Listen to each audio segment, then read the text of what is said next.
Too late. And go. There we are. Welcome, everybody, to the first session of the year. So instead of wasting any time, because we cut mid combat last time, we're going to jump straight to Estrella for our recap of last session. Yeah, so we approached the Grand Temple, realized that some very powerful magic was going on because one second it was day, next second it was nighttime. So we approached, we found out that the undead had crushed the defenses and breached the temple. So we went in to save the temple because we felt a warding stone under attack. Um, that is what the scouting party found out, and one of those was Zara. Yeah, we went in. We saw a bunch of dead defenders and dead attackers. As we got closer, we suddenly felt a familiar sensation of the ritual that destroys the warding stones. So Zara started kicking doors in and rushing in, and then we had a heckin' mean combat encounter that lots of damage was done by both sides. And we found a couple of altars that Magnus did his thing about. Why don't you talk about it, Magnus?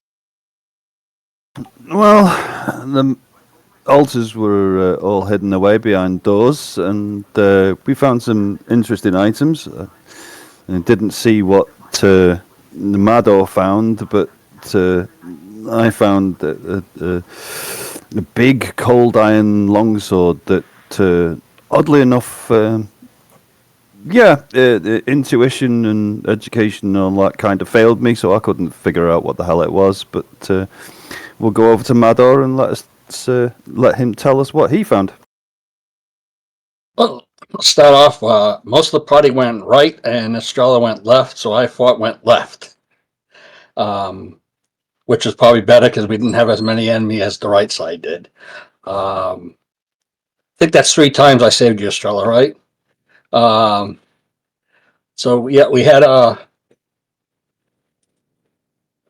no, we were battling our way through everything, really. I opened this door and I found a warhammer with the name in Celestial Repentant, or something like that.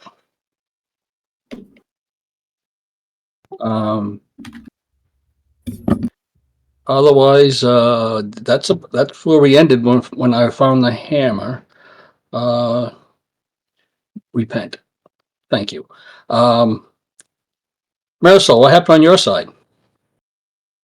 A lot of people almost died. I didn't, fortunately. But none of us actually did, and it was a lot of enemies, a lot of undead, and yeah, someone who actually fought them toe to toe was Preacher. Mm-hmm. Yep, indeed. Rewind slightly to the breaching of the walls, where I almost ended up in the drink, basically hanging with my fingers on the edge of the inner wall, looking down upon a very annoyed water elemental greater, looking up at me going, are you supposed to be there? Then we perch fought a guy, basically a vampire, tried to attack Marisol on the wall itself. And I managed to fling him straight into the greater elementals, who seemed happy with the snack. We had that fight in the outer courtyard, and then went inside, where I got really hammered by a lot of magic coming my way. The long corridor there turned out to be very good at crossfires. So I practically went down in one round almost. I got revived by Magnus, and we battled into the right inner sanctum, where I found a evil opposite number, a monk vampire. We didn't actually get to fight much because I was very damaged as it was, so he brought me low. But I was revived again, So the last thing I remember there was I somehow absorbed his key force. I don't think I absorbed his soul, but his key, which is interesting. But the Master of Destruction was very active with all of the spells in the first antechamber. Yuri. Oh yeah, I was trying to hold back a little bit, and then things got real spicy really fast. And I think that I might have done the most damage in a single attack. I broke 100 damage on that chain lightning or something like that. It was pretty wild. Other than that, though, I think we're just getting ready to plod on. Anybody else who hasn't gone? Throw it to Ed Boy. Yeah, we busted in, found things, killed things, and that's about it. Shoggoth? That's pretty much what you did. Found things and killed things. Jumping Jiangxi vampires and all sorts of other fun enemies. But for now, we're just gonna jump straight back into it. You have defeated the last of the enemies. Found a warhammer and a nice-looking cold iron longsword. And well, it's pretty much up to you how you're planning on proceeding.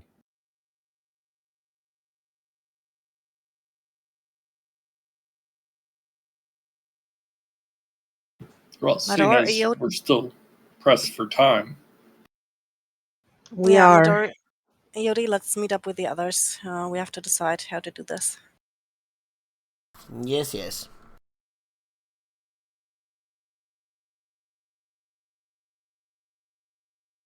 Do you? Okay. Who is the most damaged here? That would be myself or Preach. I think Zara. Nah. You can give me a medicine roll if you want to, Marisol.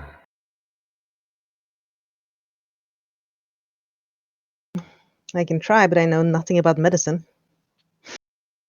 Nah, I'm not gonna try. I'm just gonna ask. Well, seems to be differing opinions on who's the most injured. I'm gonna brush myself up against Zara and heal her.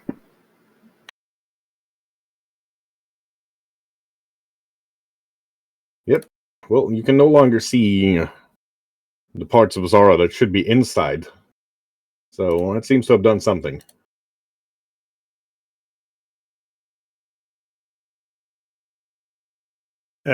Preacher is showing cracks, but they're nowhere near as bad as they were earlier. Can I sense where the magic that's ending, the powerful thing we're trying to stop? Can I figure out where that's at? You are sensing that it is within 100 feet of you, probably to the north. Okay, I'm gonna start shuffling around, seeing if I can. Obviously, there's a door to the north, right? That is correct. That is the door. Alright, so are we going to immediately go to the warding stone? I mean, we found some artifact. Maybe there are more that could help us. We don't really have time for that. Can't you feel We have to the go. presence pulsing? Well, if there are artifacts here that can help us in our fight, we should definitely pick them up. I'm sure we can get the. We can be Or excused just for waste saving time them. and we can come back for artifacts later. We're already pretty beaten up, so artifacts to help us would be great. On the other hand, if we have to fight more before reaching the warding stone, that could really easily go bad. What did But you? it could also go bad if the warding stone finishes and we all die. Yuri What did agrees you with the find? fox. We must stop the warding stone ritual, or else we are all doomed. Zara's gonna quaff another healing potion.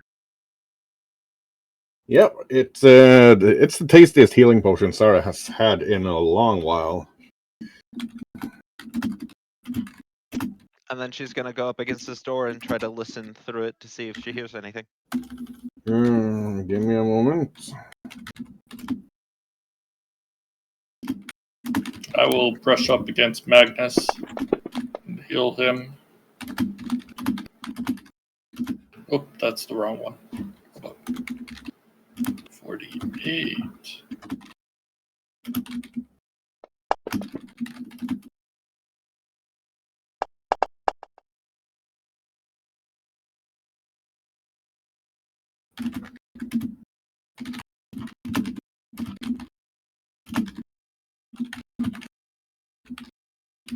And then lastly, I'll go over to Preacher.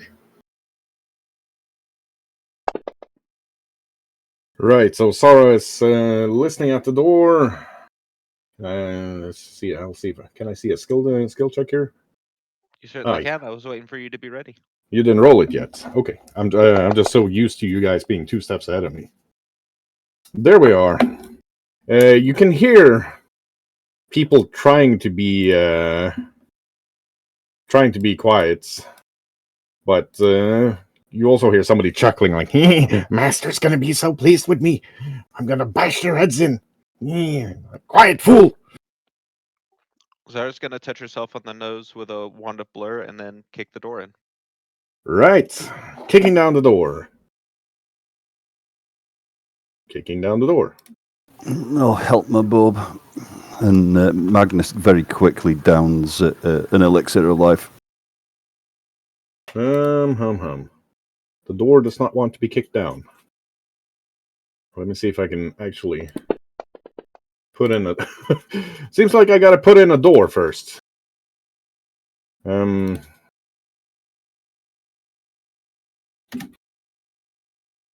you can kick down before we can get back to that. Nope. Okay, I'm just gonna move Sarah out.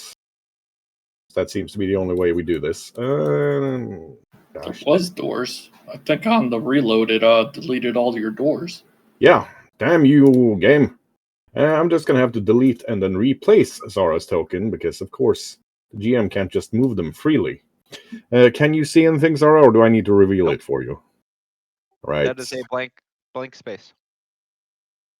Let's see. Revealing area. There we are. She just kicked down the door to the void. Yep. Yeah, I remember this map being a bit particular about how I did things, so I'm just gonna have to reveal it for her. So Zara, coming out, she can see 4 slightly unhinged-looking gentlemen with great big clubs going, "Nyeh! I will kill them for you, master." And then one distinguished-looking, it's hard to say if it's male or female, but it's definitely a vampire, in the background going, "Kill her, you fools!"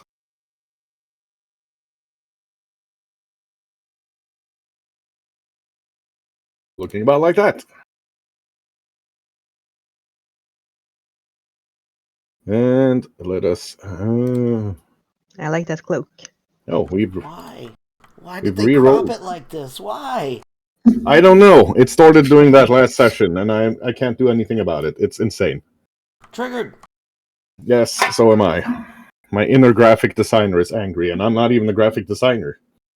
Anyway, Preacher is quick, and it's his turn. He can actually hear the vampire go, "Kill her! Suck the mouth. I want to suck your blood." Blah. Oof.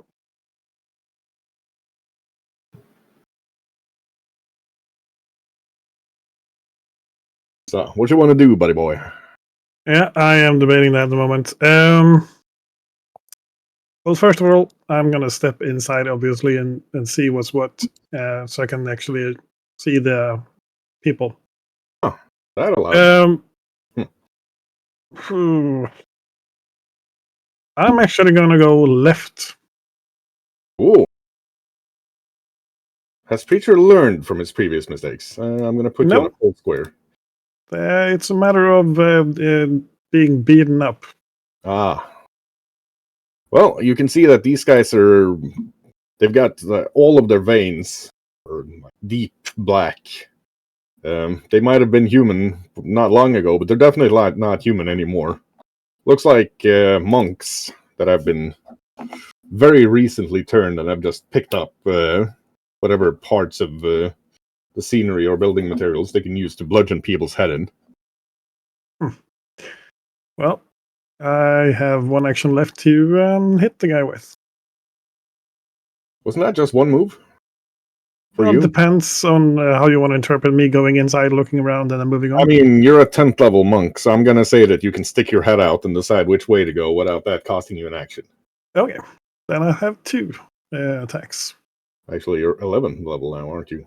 Yes. So, yeah, deciding which way to go isn't going to take your full action. Right. Then we're going to do 2 sparking embers on this guy. Guy to the west or guy to the south? The one to the west. One to the west. First one's a hit.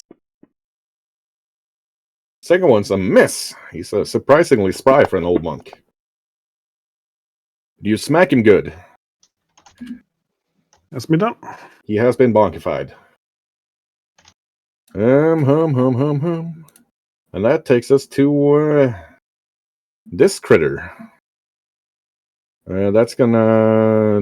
Actually, you can see... The 2 of you outside can see that the vampire's kind of waiting for something.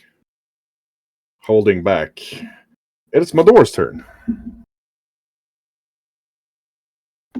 Alrighty, I'll head up to the door, get my bearings, and I'll head right. Right. The moment Mador sticks his head out of the door, he looks straight into the vampire's eyes. And it goes, "Kill all of your friends for me." And I'm going to need a DC 29 will save from Mador.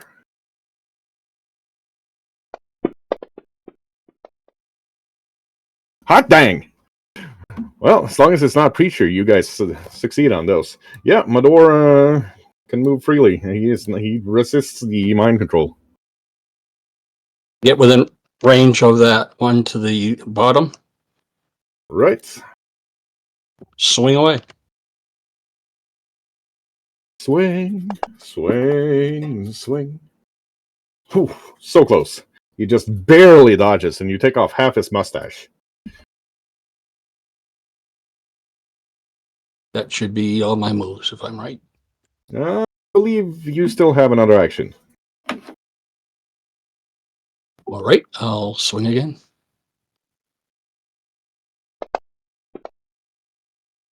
Second one, much better swing, and that's a hit. You bonk him good. He was not ready for that. But again, this should have killed an elderly monk, but they now have the unnatural stamina of the undead. And even though you punctured a lung, he's definitely not going down. It is Estrella's turn. And Estrella is going to move with 2 actions and tumbling behind the one below Preacher. Definitely not going to move straight through that wall. No, but I measured before it takes me 2 moves. Right. In that case, reset that move. Just do it again. There we are. So that's 2 moves. Roll your tumble.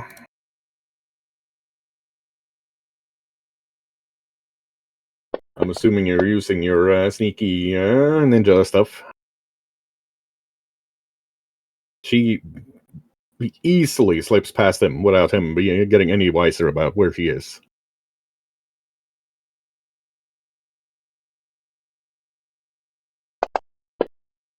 And swing the Vine of Roses. That's it. And he is flat-footed for you. Not to mention flanked.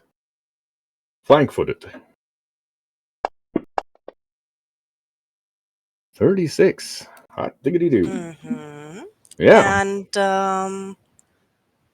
I want to enfeeble 1 on him, please. 4 of Enfeeble that 1. damage is positive, by the way. Yep. Handy dandy piece of information I have right there. There we are. Okay, so he's enfeebled as well. Handy, because it is now their turn. The troll that Preacher attacked is swinging his big old club at Preacher. I said swinging his big old club at Preacher. There we are. First one, Preacher dodges easily. Second one, Preacher not only dodges, but he manages to knock the club out of his hands. And the third one, he's going to try a fist. Third one, so the fist is so clumsy that Preacher's going to get an attack of opportunity for that. Yeah. Okay. Surprised. I'm just gonna hit him then. Well, that's a Okay. critical.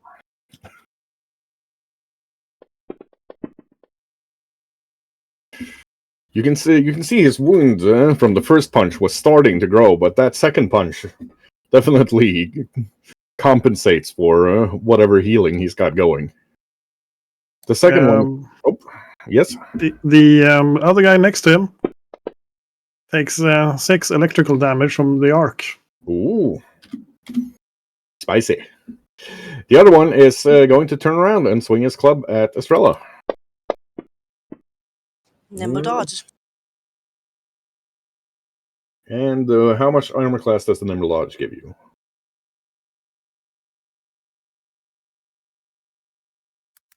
It gives me another +2. +2. So even with the Nimble Dodge, he manages to hit Estrella, but he's so weak from the enfeeblement that he doesn't actually do any damage. Second blow, however, is much more on the nose. Smacks into Estrella's thigh for 17 bludgeoning damage. And the third one's a miss. While the one next to Mador is going to swing his great club at Mador. Oof, that's a critical. Manages to catch Mador napping, smacks it straight into his noggin for a mighty 48 bludgeoning damage. And he's going to try to capitalize on that success by missing, and holy cow.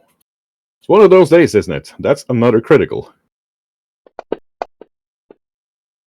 Smacks Mador for another 36 bludgeoning damage. I have no idea how I just rolled 2 20s, but that's what happened. The third one here is just going to take another step up to protect his master.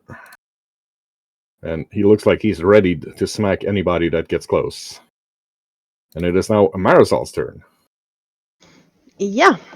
So I'm gonna head through the door.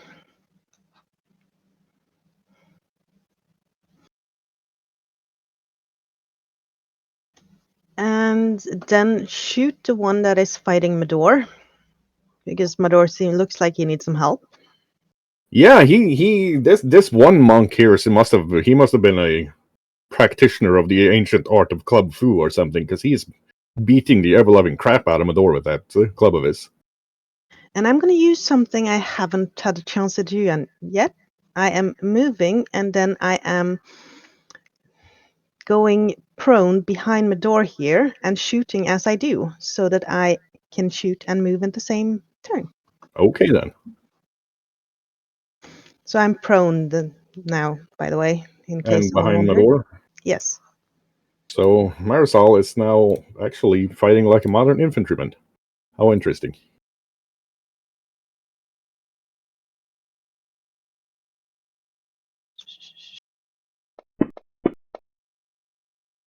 $32. That's it.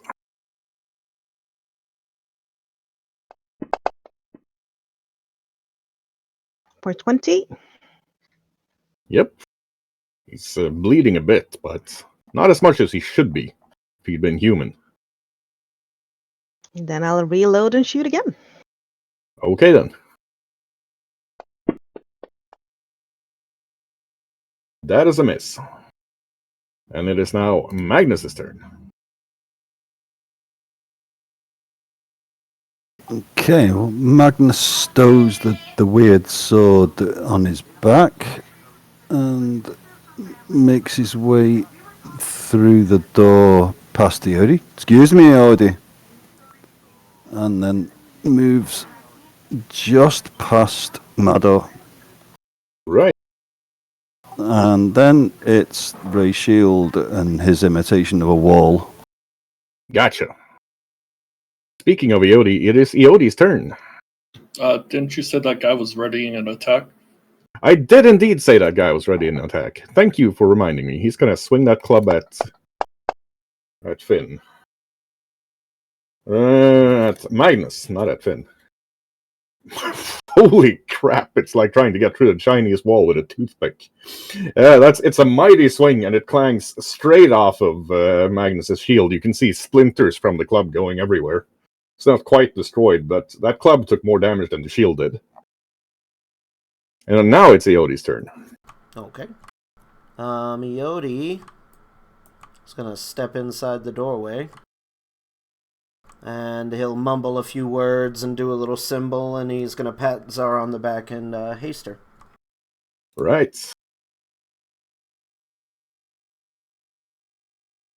And that's my turn. Right. Excellent. I'm going to add a hero point to Edamir for honesty, because snitching on your friends is cool. And it's now Zara's turn.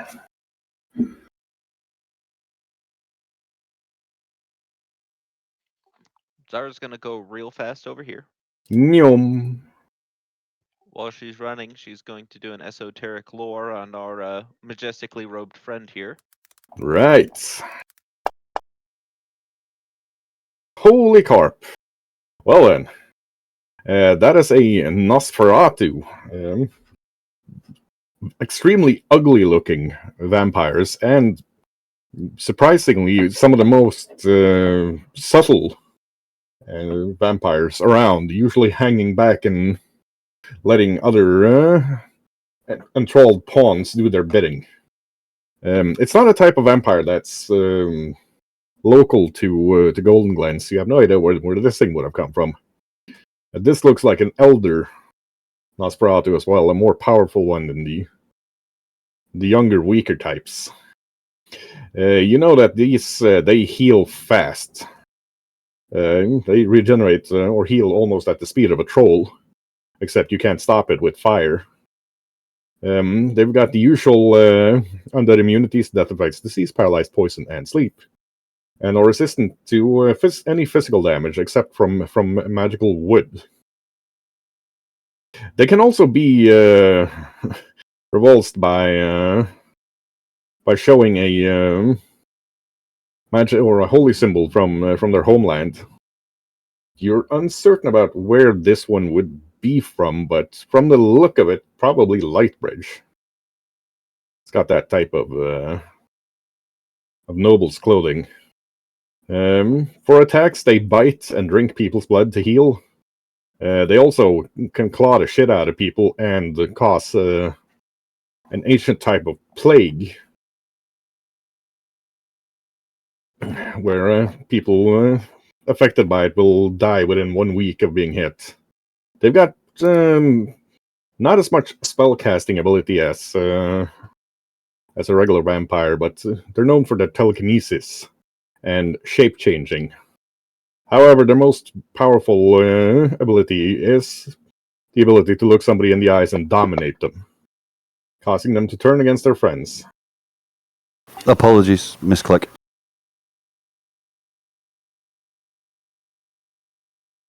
So that's pretty much what you know about this thing. Excellent. I am going to ignore his physical resistance 10. Gotcha. And then I'm going to apply hammer directly to the forehead. Holy carp, is that a... That is a critical.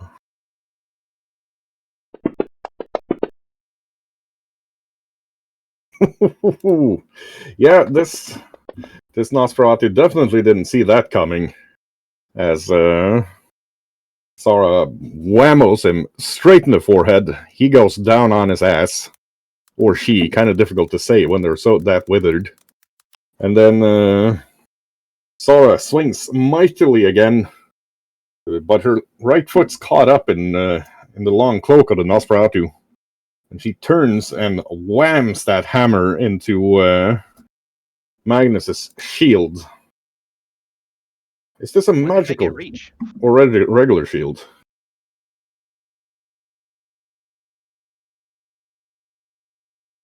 It is a turnabout shield, so guess Right. you can treat it as right. Well, it's stumbling around to get out of the cloak. You suddenly have gotten 10-foot reach because I didn't see where you were there for a moment. There's a mighty gong from the hammer hitting the shield, but otherwise that shield is sturdy enough to survive a hammer blow, even from Zara. That vampire is, however, prone and probably has a mighty headache.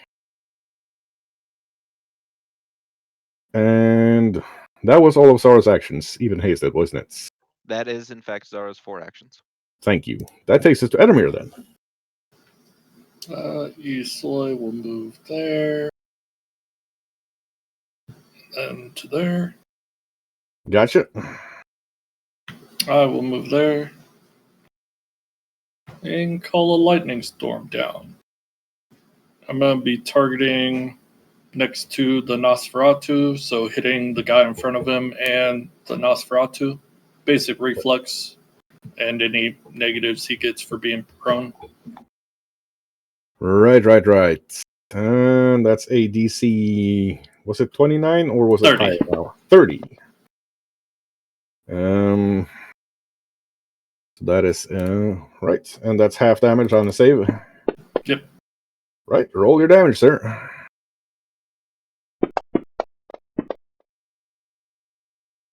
That Nosferatu seems to dodge the worst of it, but the troll takes it straight to the face. And that'll be my turn. Well, Actually, I'm going to cast Blast Shield and then in my turn. Gotcha. It is now Preacher's turn then. So the guy to my west, is he actually still up? The guy to your west? Yeah, he's The still one I up. hit with the critical. Interesting. Well, in that case, flurry of blows with the combat grab.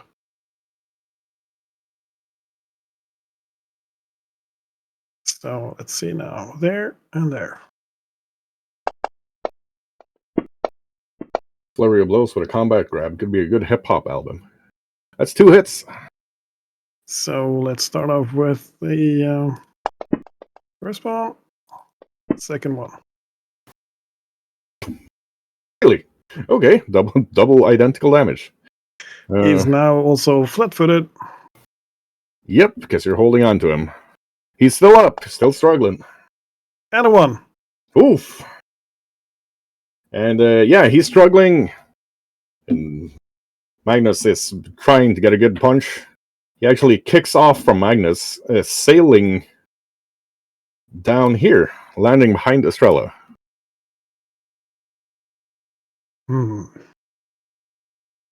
Interesting. Do I fumble my fourth attack, the third action? No, you do not. Then I just smack this guy that is standing in front of me to the south. Gotcha. That's it. Man, the ones are strong with the party already. 2024 off to a strong start. Yeah, you smack him in the back of the head, but he does not actually go down. Sturdy guys. Then I'm done.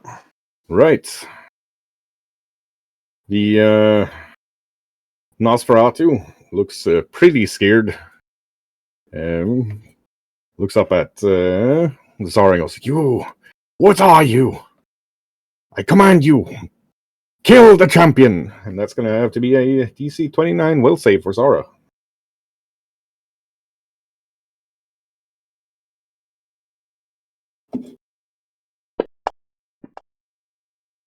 Oh dear. Ooh. Well, Zara Can I is use my now... hero point to not do that? Yes, you can use your hero point to reroll that save. Yeah, Zara is going to be immune to Nosferatu mind control for the next 24 hours. And it's actually just gonna... It's gonna try to kip up to not have to eat an attack of opportunity. And it manages to do that. That's its turn, however. taking us over to Mador. Probably now pretty pissed off after being used as a pinata for a while. Yeah, and he's in hand-to-hand with me now, right? Because he stepped into my 10-foot radius, correct? That's correct, sir. Well, I'm going to summon the hammer and swing. Hammer and shield. Ooh. I have no idea what this hammer does, so I need to know which one to roll. Okay. Let me just check this real quick. Experiment with science. There we are. Hum. Doom doom doom doom.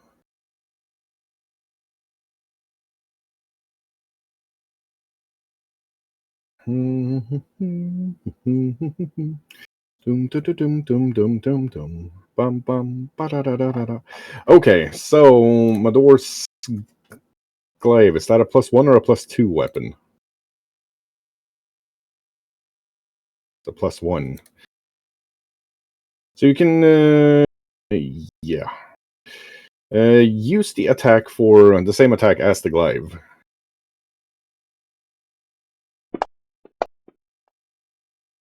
So that is a hit. And that's going to be 3d8 plus your strengths.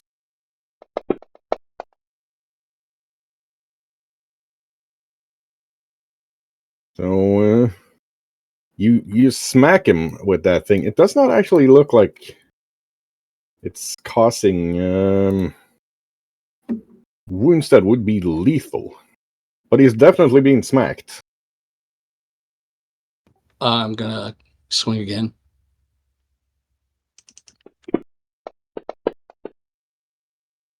And that's another hit.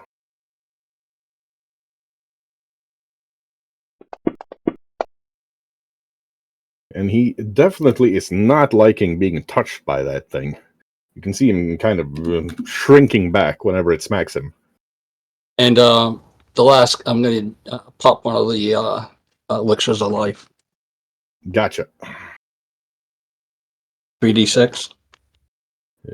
I believe it's 3d6 plus 6, isn't it?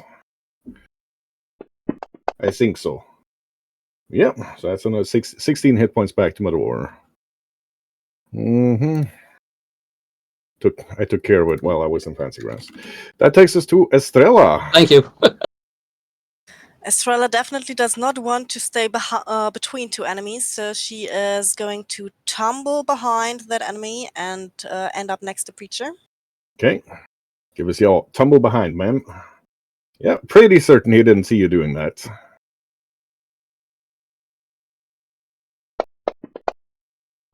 That means a flat-footed vine of roses in his face. That's or a rather critical. around his foot. That's a crit. Oof, yeah. You get it a bit higher in the foot than planned, taking him around the thigh and just slicing his entire leg off with the wine of roses, and he goes down in a spray of blood.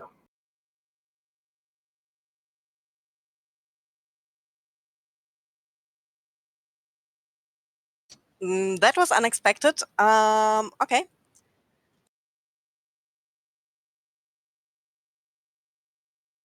Well, just catching my breath for my last action, so not using it. Gotcha. In that case, the one that was knocked over by a preacher is going to spend one turn getting up, kind of looking a bit woozy. And then he moves up and he tries to destroy the big clayman. And that's a surprisingly good attack, actually hitting Preacher. And smacking him for 20 bludgeoning damage.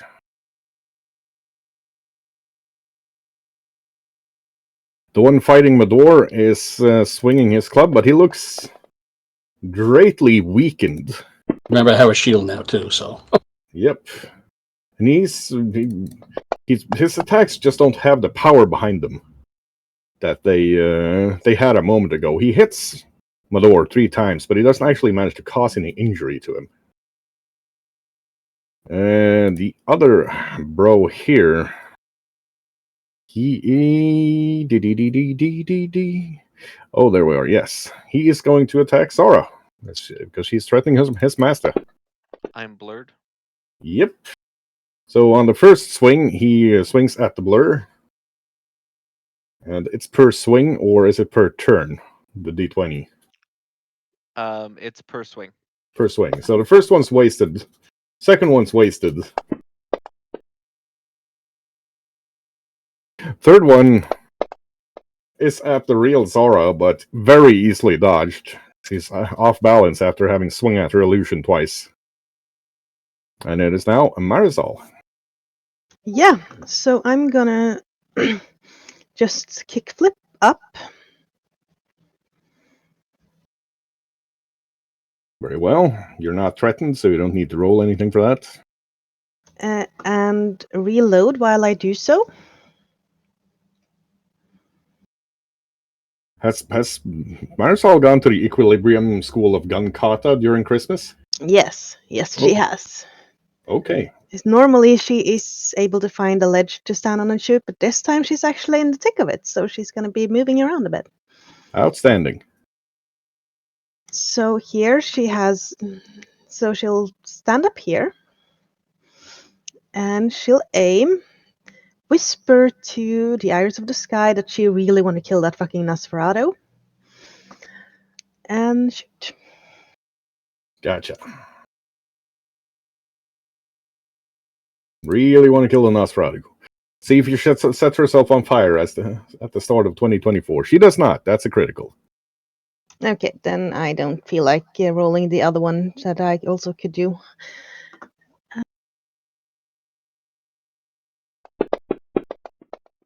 Holy carp.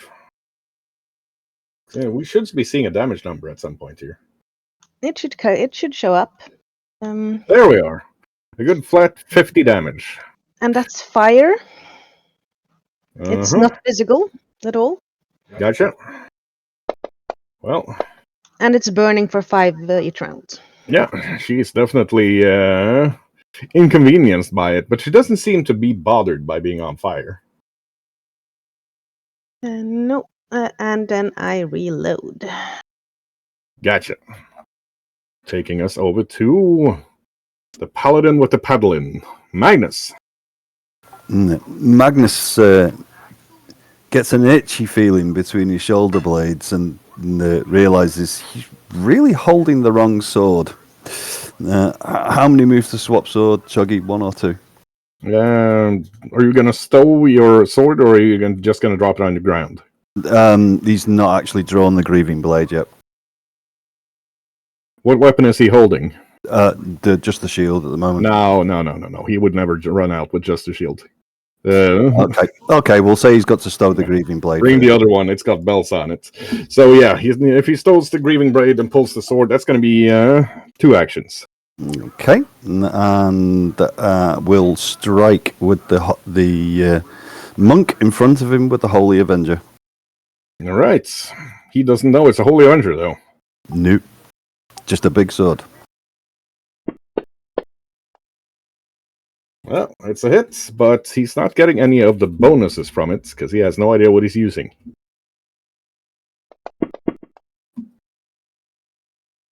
Bonk. Well, it's a good sword. Feels like there's something missing while swinging it for Magnus. He doesn't really know what.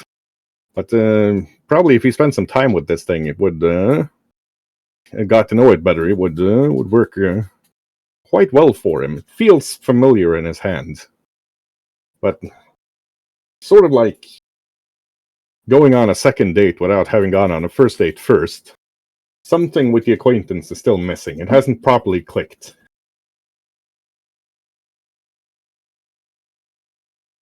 And that takes us to Yodi. Can I see the guy to the south of Esoy? From where I'm at?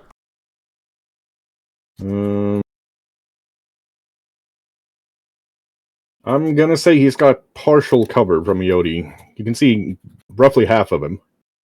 Okay. I'm gonna tap my new staff on the ground, and I'm gonna do a 3-action Scorching Ray. 1 to the guy on the south, 1 to the guy next to the Nosferatu, and then the Nosferatu herself. Okay, dokily. How's Scorching Ray now? Is it 2 hits? It's a natural 1, and it doesn't matter. So. Oh boy. Well, that's against the guy to the south, was it? Yeah. Come on, Fantasy Grounds. Nosferatu's the third one. You gotta roll high at some point. I rolled 3 times, but I don't think it got one of them, so I'll do it again. Yeah, I can only see 2. Well, you hit the Nosferatu and Isoi. So roll 2 damage 2 times. Well, Isoi gets away from it with just a slight case of sunburn, but the Nosferatu gets well. It's hard to say if it gets any more scorched or not because it's already on fire. But that sure didn't help it out. Isoi is giving you a slightly offended look. The amount of ones so far for this party. I literally rolled 3 1s and all that. Beautiful. And we have Zara next. Oh, fun. I'm going to use 1 action to empower my hammer to give myself a +2 to hit against the Nosferatu. Oh dear. That's it. Zara's Bonkinator is definitely working beautifully. That's another hit. Zara just piles into that Nosferatu and pounds it until it falls down into dust. And the trolls go, "Yeah!" as they start bleeding from the noses and ears and fall over.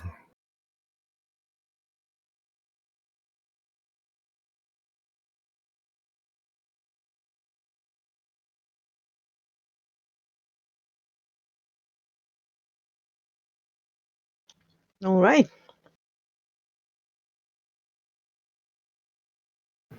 I will brush my little paws together and be like, well, onward. Right. Give us a flat charisma roll, Finn.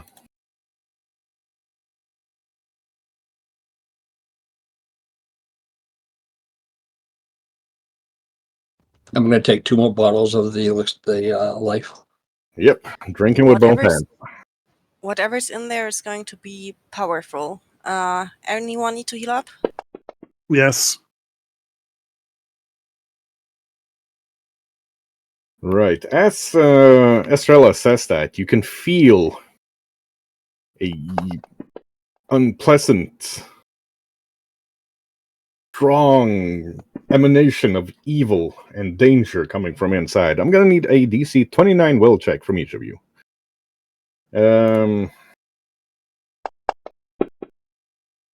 Except for Magnus, who does not feel that fair at all.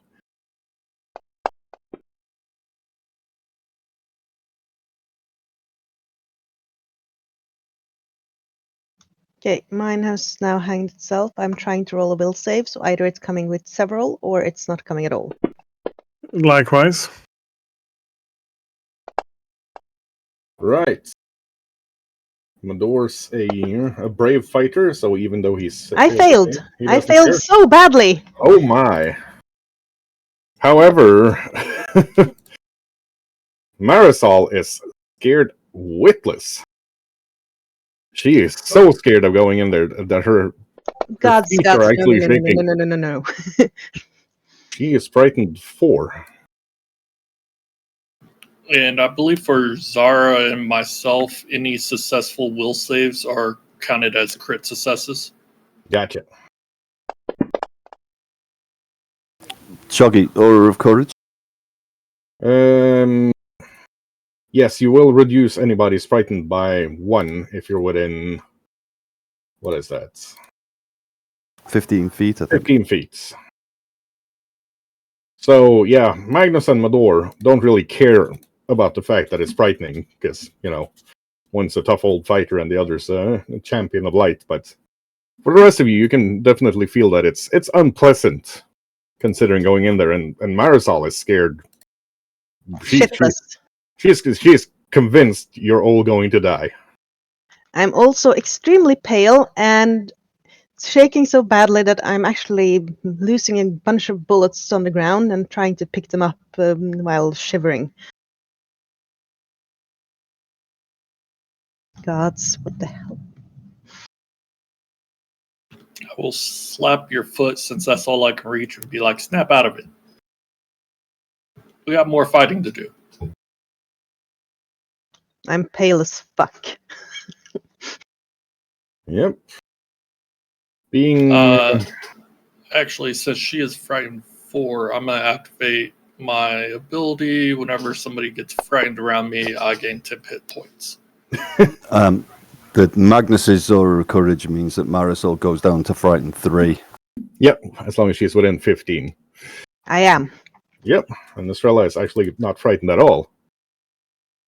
And the rest of you, well, you've seen worse. Zara quaffs the potion, and you can tell she's about to shove this door open. Gotcha. So, this is your one action warning. Sarah, I'm gonna heft my gun and try to focus on breathing and try, aim with it. I'm going to give some snacks to Tiny Dog to try to buy myself some time to actually get this fight done. Magnus just steps backwards and says to Marisol, "Are you right?" Not in the slightest. And the door says, bonk! As, Do I get my one action before he bonks the door? You do, sir. You do. Cool. I'm gonna upcast a resist energy acid on everybody in the vicinity. Gotcha. I'm just gonna friggin' do the whole thing. Who cares?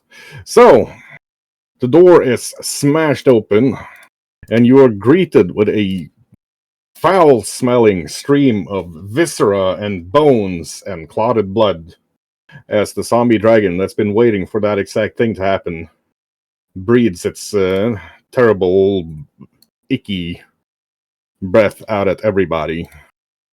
So, for anybody in front of the door, actually for everybody except for Mador, who is just outside of Sliss class range, that's going to be a DC 28 basic reflex.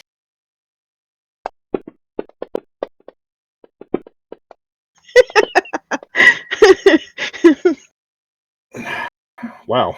It is not a good day to be Marisol. Or Yodi. Or, wow. You guys are just on fire with your... I'm going to use a hero point for that one. Otherwise, I am probably going to go down the first round. Use your hero point, sir. Reroll that. Meanwhile, I'm going to be giving out second effects like candy. Yeah, Preacher dodges that. So, Marisol. Where is Marisol? If I was Marisol, I'd be around here. So, Frightened 3, Sickened 2. That's a fantastic way of starting a fight. And who else failed here? Yodi. Yodi, being a kobold, he's eaten some gnarly things, but this is enough to make even him sick to his stomach. And, well, for most of you, that is going to be 28 poison damage, halved if you made your save. For Marisol, that is going to be 76 poison damage.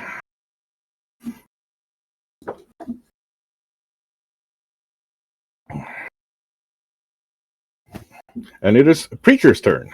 Again. He is on fire with the initiative rolls today. So, what are we seeing in the room, actually? You see the zombie dragon in front of the door, blocking it. Behind it, you have 4 chanting wizards around the warding stone that you can see starting to crack, led by a much more powerful-looking skeletal wizard. That is... it actually seems surprised, even though it must have ordered that zombie dragon to be ready to bonk y'all. And that's pretty much what you see. Otherwise, it's a big old room. It used to be a temple of Oran. You can see that all of the holy symbols and statues have been defaced. There's a lot of dead knights in here, and you can see at least 2 grave knights that have been destroyed, littering the floor, as well as another dead zombie dragon over in one corner. Okay. Well, I'm gonna do the cock and load step and do a blazing streak all 4 of these mages end up on this side. Okay, So I'm gonna go left lower, left upper, right upper, and right lower. Right. And that's the same attack modifier for each of them? I believe so. Right. Just roll me some attacks then, so. Map progresses normally during Blazing Streak. Okay. Oh, okay. So first one's a crit. And that's also all fire, by the way. Gotcha. Plus 3 for my in the fire going. Oh, yeah, well, he's still up, but he's injured for sure. You knocked a lot of bones loose there that are just kind of falling out of the robe. Second one's a hit. Miss. It's a hit. Okay. In that case, here comes a damage trap. Plus 3 again. Some bones knocked loose, but not too many. Third one. That is a critical. With another plus 3 to this. Oh boy, that's a lot more damage.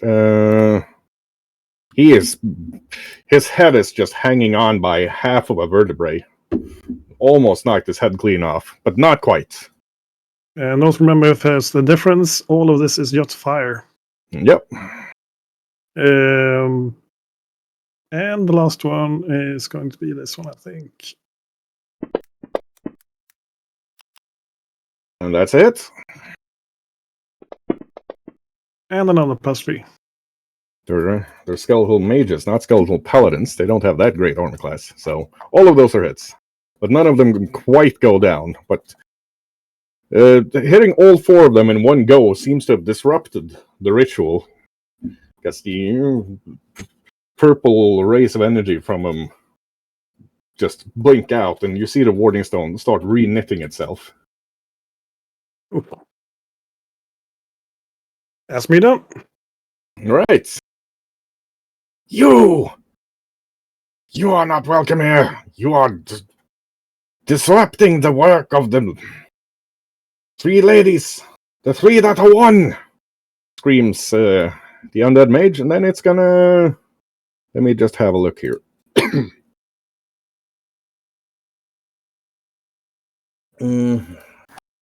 Oh, within 30 feet. Line of sight to all line of effects. Okay, right. So it's gonna hit Preacher first with a chain lightning, and that's gonna be a save for everybody. Oof. That's what is our spell save DC here? That is gonna be a DC 36 reflex save for everyone.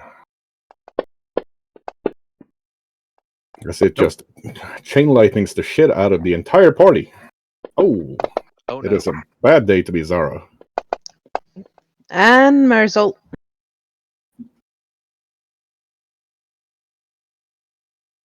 And Marisol as well, yes.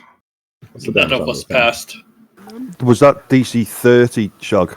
36. 36. 36. Okay, not even with Divine Grace. Nobody passed. So that's fantastic. I did.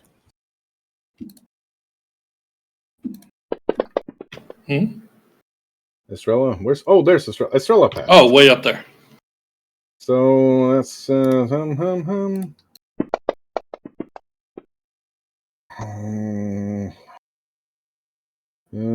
For most of you, that's 43 damage, electricity damage. However, for Zara, Marisol, and Mador, it's going to be a different ball game, as they all take 77 electricity damage. I go down like a sack of potatoes. Liberating step. Doesn't help. Well, you can at least move a couple of feet before you fall over. I'm gonna move as far as I can from that dragon thing. Bonk. I am standing because of my resistance to electricity. What level of spell was that? Let me check that real quick. Like, that was level Chain 6. lightnings, yeah. Okay.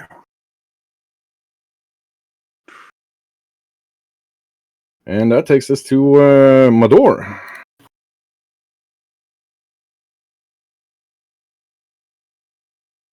I'm still standing. Dang.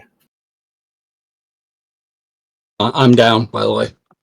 Mador is down, so that is just going to be a fortitude save then. Or DC 16. I always forget this. You guys go down, so... A flat D20 over 15 or something. over 10, I believe. It is 9 plus your dying value for a recovery check. Yeah, so that's just roll a D20 Mador and hope we get over a 10. Nope. So That is a 5. Mador goes to dying 2, and we go over to the next one, which is Estrella.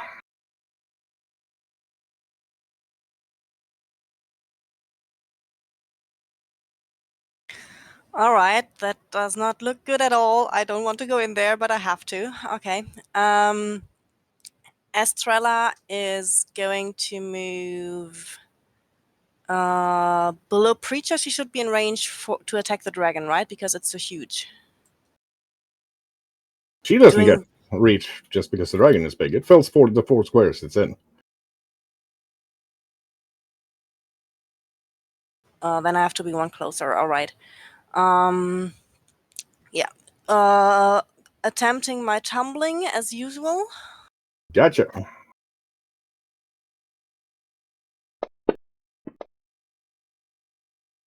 Oh dear. Well, you're pretty certain it can't see you.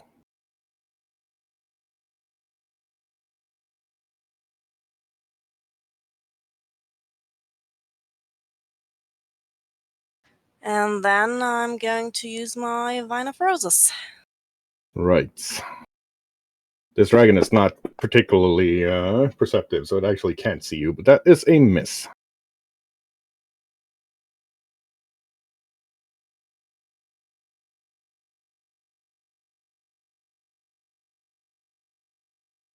And you have one more action, I believe. I do, and also, even if I don't like to leave Preacher in there all alone, I kind of feel like I'm in a bad position here. No, she is doing her typical hit and run, moving back out of the door. Gotcha. So that takes us to the dragon. The dragon is... Wait. The dragon gets 2 actions before I get to go? It's 2 Well, turns?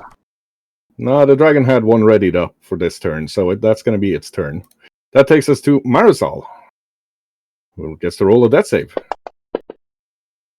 Nope. Nope. That takes Marisol to dying 2.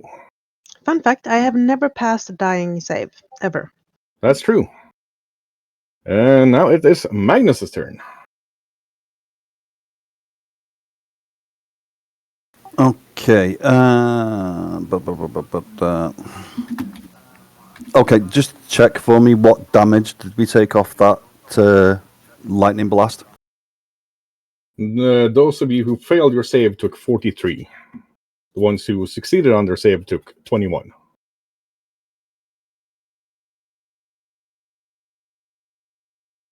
Okay. So was mine a critical fail then? Because I Yep. took 77. That was a critical fail. Okay. Right. Magnus's first action is to reach out to Mador and cast Lay on Hands. Go for it. Is it an automatic? Yeah. And as Magnus reaches out and channels his champion powers to lay on hands, suddenly it's like, whoop, it's like his eyes open, and it's like, wow, okay, the sword you're holding is actually a holy sword. How could you not see that before now? Really? How did I miss that one? Mador, get up. That's 36 hit points to Mador, placing him at 36, because we don't work with negatives in this game. And that takes him to Wounded 2 instead.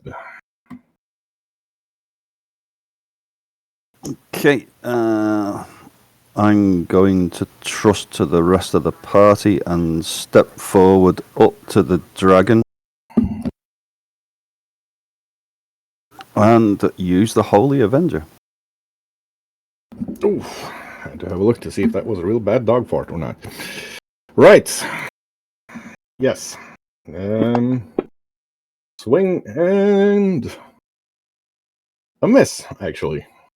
You haven't quite gotten used to the weight and length of that weapon compared to your saber. Yep, he'll just raise shield. And that takes us to Ioti. Yeah.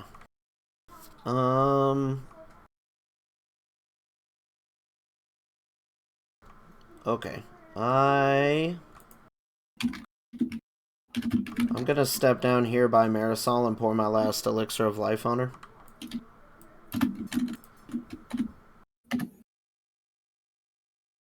Alright, so that's 3d6 plus 6. And I'll take Marisol over to Wounded 1. That's 12. And then I'm gonna use my retching action to try to get rid of this sickened. There's an actual retching action? Yeah, when you're sickened, you have to vomit to try to get rid of it. Right. Does it say anything about the difficulty? You just waste your action. Right. Okay. Well, in that case, Ioti now feels better. You want to put me down there by Marisol, though? Gotcha. Can't walk through the door. Yeah, I'm having some trouble. There we are. The door is like 2 millimeters wide on the map. Yeah. So I pour a healing on her and then I vomit in the corner. Yep. It is a good day to be an adventurer. Speaking of good days and adventuring, it is Zara's turn. Zara is going to take out and drink the dragon healing potion we got. Right. It hurts like the dickens to heal that much that fast. But Zara is feeling fantastic now. Will you put me on the other side of the door so I can move? I can do that. I can try at least. There we are. I just had to take you through a window.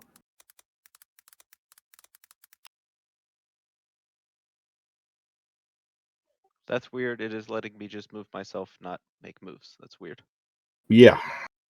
That would be a 40-foot move for you, though. Which is 1 action for me. Yes. Zara's going to run up here. She's going to take an action to do an esoteric lore on the crown-wearing bony guy. Go for it.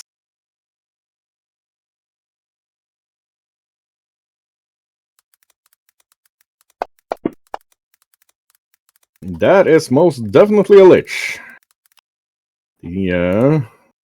Some sort of a spellcaster that, fearing death, has tried to gain immortality by making itself undead instead. They usually have phylacteries, so if you destroy them, they'll just reform. You gotta find the phylactery to destroy it. It also radiates a fair amount of fear towards everybody. Immunities regular for undead, death effects, disease, paralyzed, poison, and unconscious. resistant to cold and all physical except magical bludgeoning. Liches are known for counter-spelling enemy mages, having had a long time to master their spellcasting, and they are some of the most horrifying undead spellcasters anybody can face.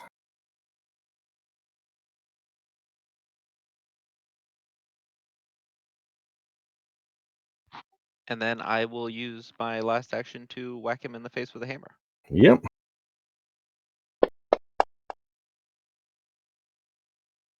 Barely misses. It's hard to say where this one is from, but the voices in Sara's head can say that from with the darker skin and the various charms, this lich is probably from down in the jungle somewhere. And that takes us to our druid, Edamir. Well, seeing one chain lightning go off, I'm going to do one also. Starting with the dragon and then going clockwise. I Because, also want to chain lightning, yes. If anybody crit succeeds, then the chain ends. Gotcha. And that's a 31, is it? 30. 30.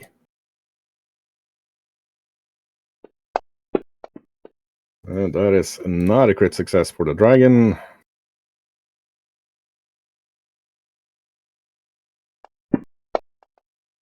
One, two, three. That's a crit success. But 2 crit fails for the Skullhole Wizards first. Okay. So the first, the southernmost 2 just crumble. And you do hit the dragon full in the face.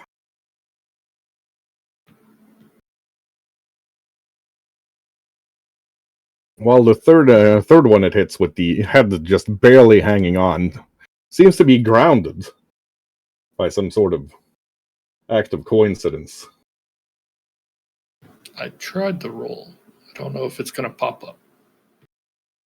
Yeah, Fancy Grounds is being Fancy Grounds.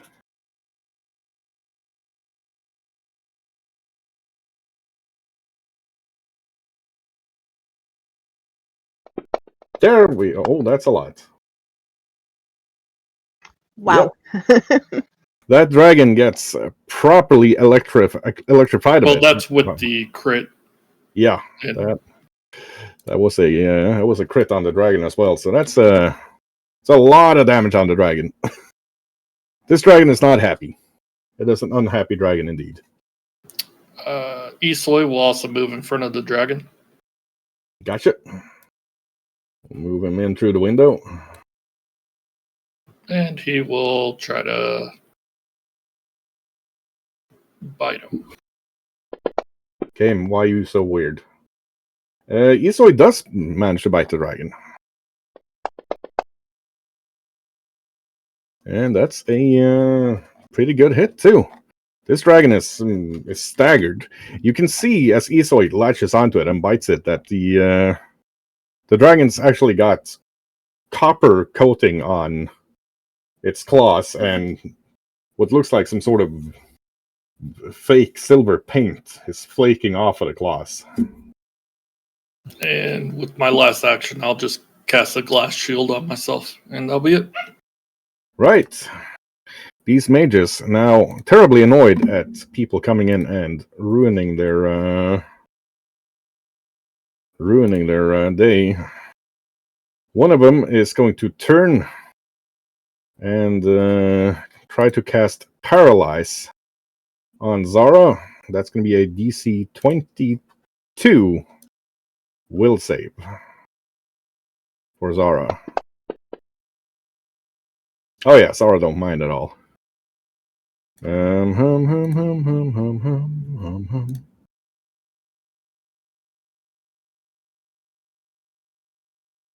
the other one is going to move down here. And it is going to cast a lightning bolt that'll hit the dragon, Magnus, Edamir, and Marisol. That's a DC 22 reflex.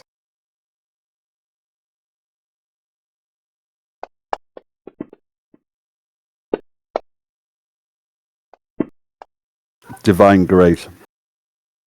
Yes, what does Divine Grace do? The +2 onto any saving throw. Okay, so that is a success. I rolled a 1. Oh dear.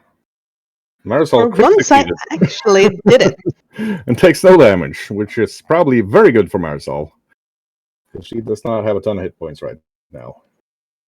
However, Edamir takes that lightning bolt straight to the face. So for Edamir, that is going to be 44 electricity damage as the mage that your chain lightning stopped in actually fires it back at you. Got to do some calculations for the glass shield. Yeah, for anybody who failed the save, it's going to be 21 electricity damage. For those who succeeded, it's 10, and for those where the crit succeed, it's nothing. The dragon actually seems to be way more electrified by that than it should have been. And that takes us to Preacher. Because you disrupted the ritual and the warding stone is actually now up and running, it pulses. And everybody regains 3 hit points. Nice. Was that 3? 3, yes. A 1. Can't do any more, or Sesame Street will take me. But 3, yes. Stepping in, and the one to the left is going to get a full attention flare of blows.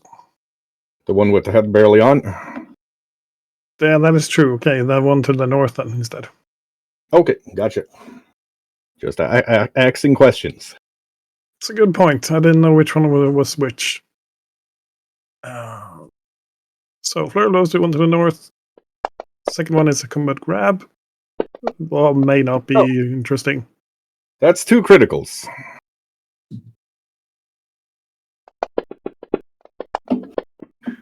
With a +3 for fire. So that's 97 damage. Yeah, Preacher just pulverizes him. He is absolutely annihilated. Okay. Turning to my left then. There's barely the memory of a skeletal mage left after Preacher's done beating on him. And that's a hit. And another 3. Another punch, and his head finally flies straight off. Bonk. That leaves you with 1 action, sir. I stepped up and did 1, 2, so I think I'm out. My bad. That leaves you with 0 action, sir. And the Lich. Well, the chain lightning didn't actually kill anybody.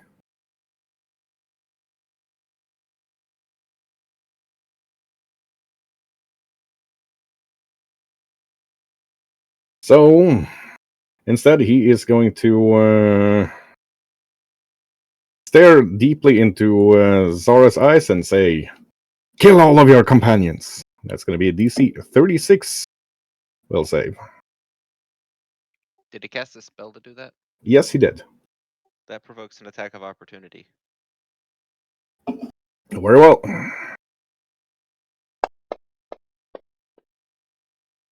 That is a hit.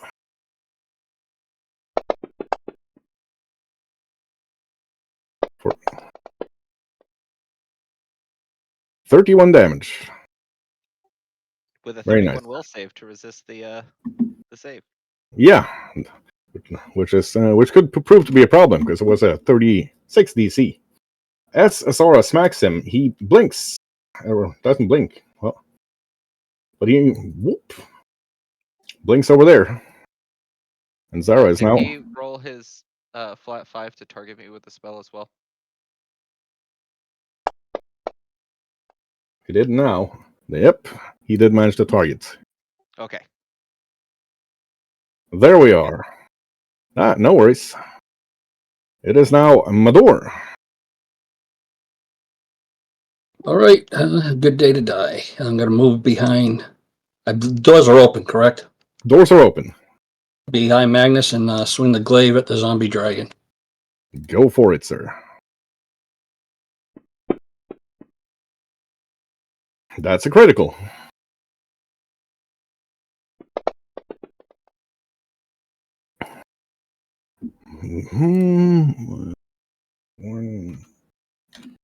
My dwarf chops into its neck, almost taking its head off on the first swing. And second one's a hit. Second swing actually does take its head off. And the headless corpse falls to the ground, no longer a threat. And That's it, because I had to move up to the height. Yep. Just going to move you into a full square. There we are. Thank you. And it is now Estrella's turn.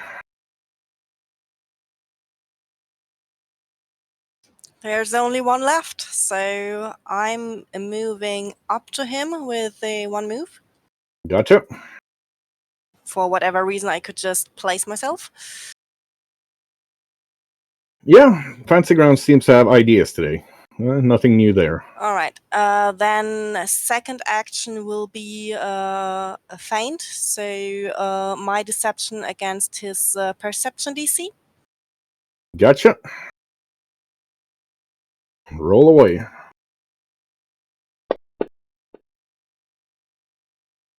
You think you fainted.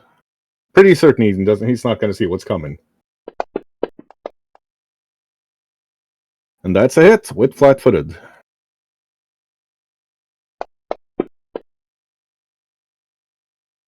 And 3 of that damage is the positive damage. And I want to enfeeble him. Not sure how much that will do, but yeah. Right, so that's 20.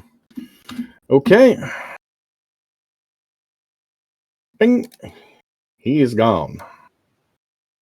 I still had 1 action left. Well, that's not my problem, is it? He blinks when he gets hit. All right.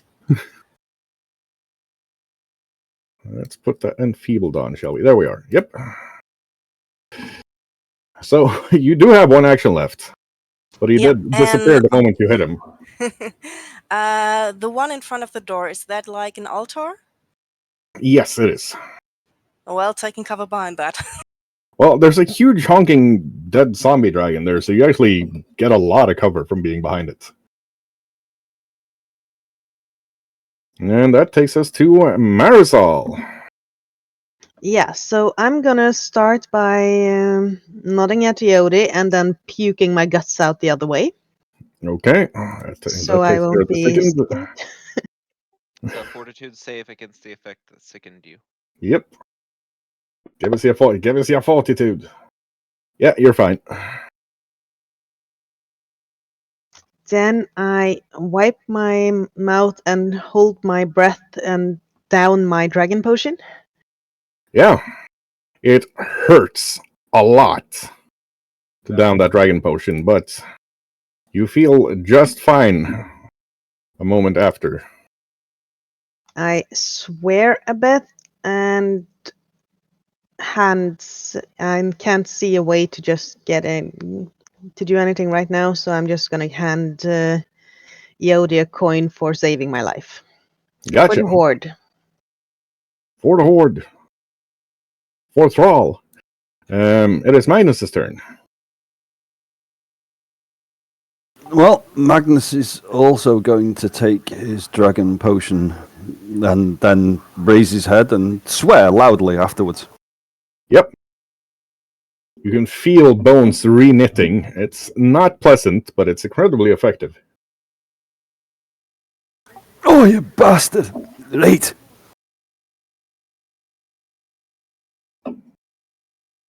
Yeah, you can also move freely, I'm noticing. That's going to be 30 to get up to him. Okay. Or 25 to get there. Yep, he's just going to take the 25 to there and then raise his shield. Okay. Takes us to Master Iodi. Okay. So there's like a big ass dragon body in the way over there by Isoi, huh? Yep. I'm gonna go stand by Isoi. You'll have to move me there when the time comes. And then There we are, through the window. I'm going to reach down in the depths and I'm going to cast Disintegrate on the Lich. Okay, then. That is a DC 28 Fortitude save from him. I guess if he dies. Hold on, let me read it. I should actually read it. Is that a 2-hit? Or, yeah, it is. Yeah, it's a 2-hit. Well, that's a bummer, because that one's going to be a miss. Yep, and that's my turn. Yep, the altar to Oran that had been defaced behind the Lich falls down into dust, though. And it's now Zara's turn.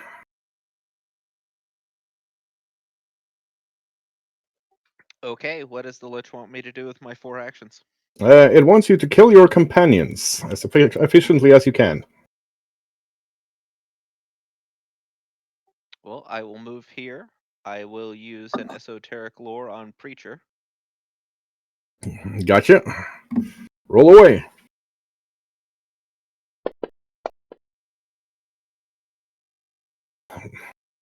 Yes, you know pretty much everything about Preacher. He has no damage resistances. He is I do. Nothing hidden. Oh yeah, he does have. Preacher, you're gonna have to give the down low on Preacher. Okay. Damage resistances are 5 against acid, lightning, as well as. Let me hit it up. No. Against spells of arcane nature, I have temporary hit points and a resistance of 3.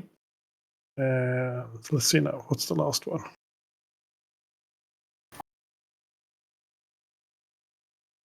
Cold and fire, because I'm using inner fire now, so that's also resistance is 3. Yep. He also has he has several souls inside of him. One of them, the most powerful, that's trying to take over, is the soul of an ancient psionic gnome from the First Empire.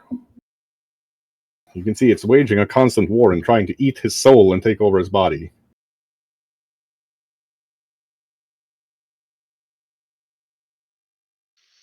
okay. In addition, he's currently acting as a beacon for anybody from the First Empire that need aid.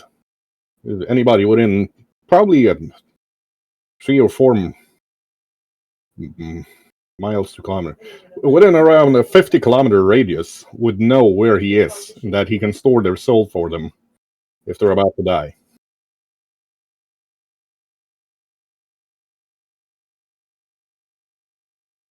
There's also some sort of mechanism where he'll be able to shield anybody from the mishaps of resurrection, raised dead, or reincarnation if their souls are stored within his body, guaranteeing a successful casting of that sort of spell if there's anything that would affect it. He's got 4 slots left for souls. And he's also eminently bonkable, being quite injured. Quite. Anyways, I'm going to imminently bonk him. Yes. Now your great rolls come in. That's a regular hit. Kabonk. That's a +5 on that, so 33. Right. And that leaves you with, I believe, 1 action. Which will be lay second bonk. Yes, and the second bonk he does manage to dodge. You do get a will save at the end of your turn. Still at DC 36. Not quite. And that takes us to Edomir. Okie dokie. I will move there. Yes, sir. I'll move you into a full square, so there. No. Actually, Like no, you where can the- move into Mador Square. That's right, you're tiny. No. I want to move inside where the pointer's pointing to. Gotcha. I'll take you through the window. Through the wall. Something. And I will focus spell Tempest Surge the Lich. So reflex save. Reflex save DC 30. Give us that reflex save, baby. That's not a crit success, but it is a success. All right.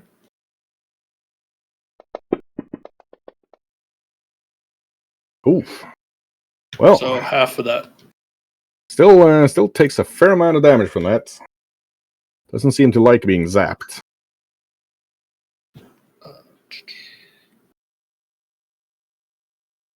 And he boink and jumps over there. Good, good. So we will move there and bite him then.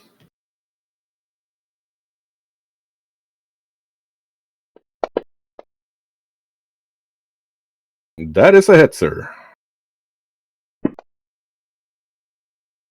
Doesn't seem particularly effective, but it does do some damage. And he jumps. Boink. Excuse me, through the window. There. And I will glass shield myself, and that'll be it. Gotcha. That takes us to Preacher. Actually, I won't, because I used all my... Yep. Yep. Okay. In that case, for the first action, I'm gonna try an athletics grab. Let me put up my skills. There we go.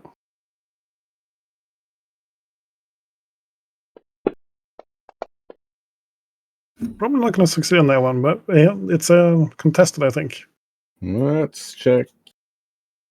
Zara's athletics. Oh, Zara's. No, that's not a success. No. I'm going to try again. Yep. Second action, I'm going to try again.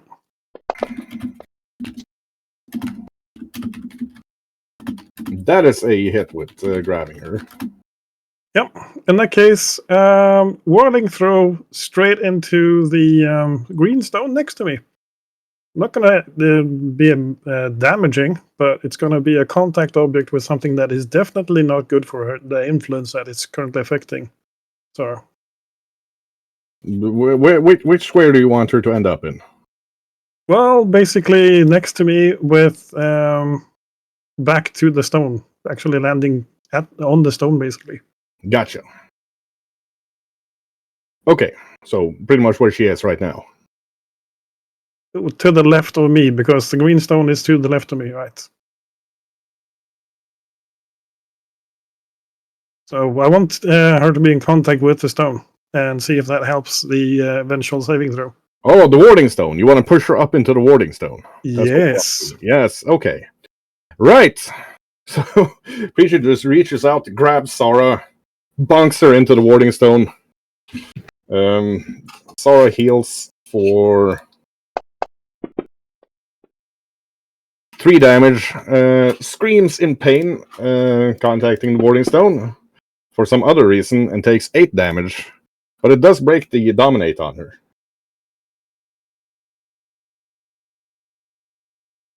Any secondary effects since I'm in contact?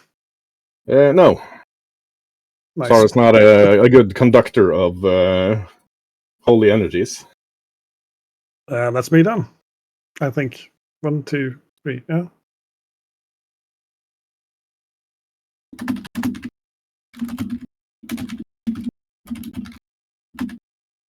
Ooh. Right, so that was that, and that takes us to the Lich. Finds himself in a place he didn't necessarily want to be.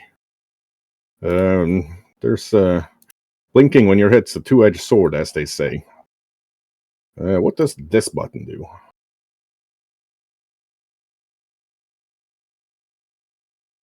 Shiny. He's going to reach out his arms. Do I get an attack of opportunity? Yes, you do, sir.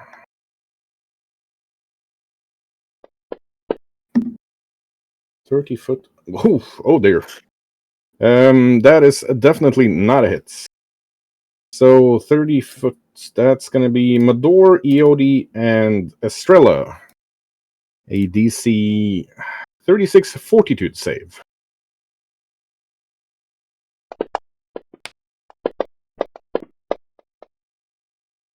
Is it against the disease or nausea or something like that? Nope. Right. So that's going to be a fair amount of damage. I made the save. Yep. So Mador. Iodi takes 73 negative damage, while Estrella takes 43 and Mador takes 21. As he casts Vampiric Exsanguination and just pulls the blood out of you and into himself. You can see he heals quite a bit from that.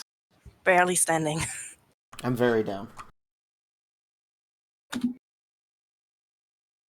Right. That takes us to Mador. Okay, switching to hammer and shield. Gotcha.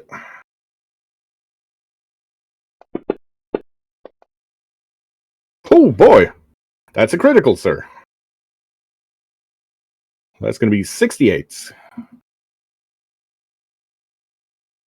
Couldn't I just use my regular damage because it's 3d8 plus 4 anyhow, and it's a plus 4 for my strength? Yep.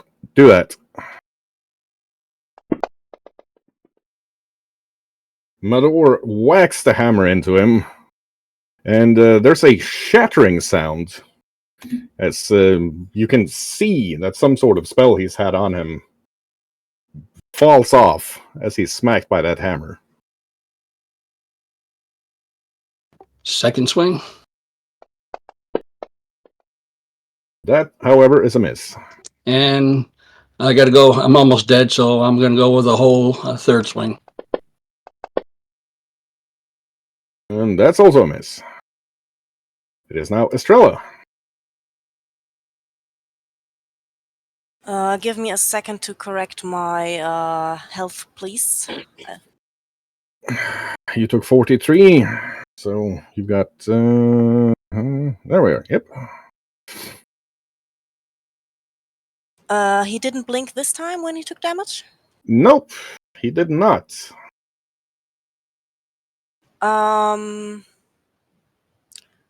I am going to mark him for death. Okay. That seems to have occurred a couple of millennia ago, but yes. Yeah, well, that is 3 actions, sadly. Okay. Marzal.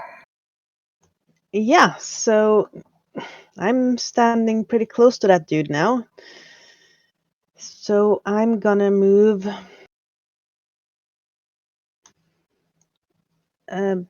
back a bit and get down on one knee and aim and shoot. Gotcha.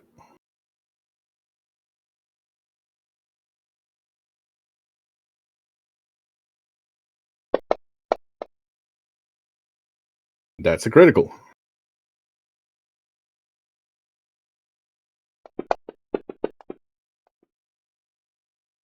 $67. And that's my turn. Yeah. You knock some bones loose, but not quite enough to murderize him properly. Magnus. Okay, Magnus is going to come crashing through the window to end up right next to the Lich. Yep. Classic dynamic XCOM exit. And then it's Holy Avenger time. Oh boy. That's Magnus. Again, thinks he's got the reach of a rapier or a saber, and actually smacks it into the roof. So he's going to have to spend a turn pulling it out. He can hear a faint voice from the sword going, "This is very undignified, you know." I know. Shut up. Wait, where did that come from? Never mind. Raise shield. And that takes us to Yodi. So I just roll a 20 for the death save. Yeah, Yodi is stable-ish. Cool. I lay there and bleed. Wonderful. Well, could be worse. That takes us to Zara.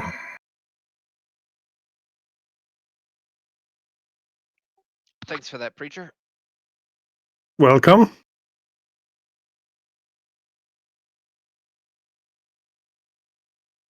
I was about to say, you gotta go through the window. 30. 'Cause There we go.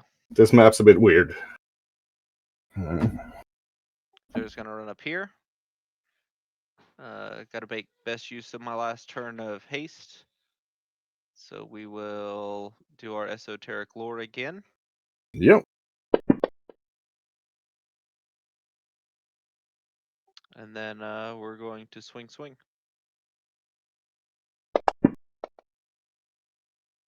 That's a hit. Oof. 41.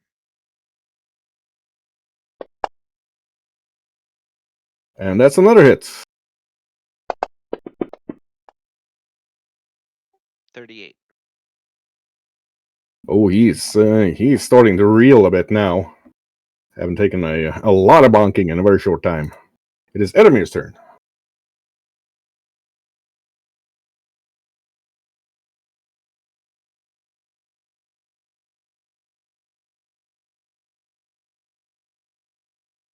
I will move there, and I will try to Tempest Surge again. So basic reflex save. Basic reflex. Gotcha. Boom, boom, boom, boom, boom, boom, boom. Doo-dah, doo-dah. That is a failed save. Roll your damage, sir. And he is also clumsy 2 for 1 round. Huh. Clumsy. Have we actually had that status effect up before?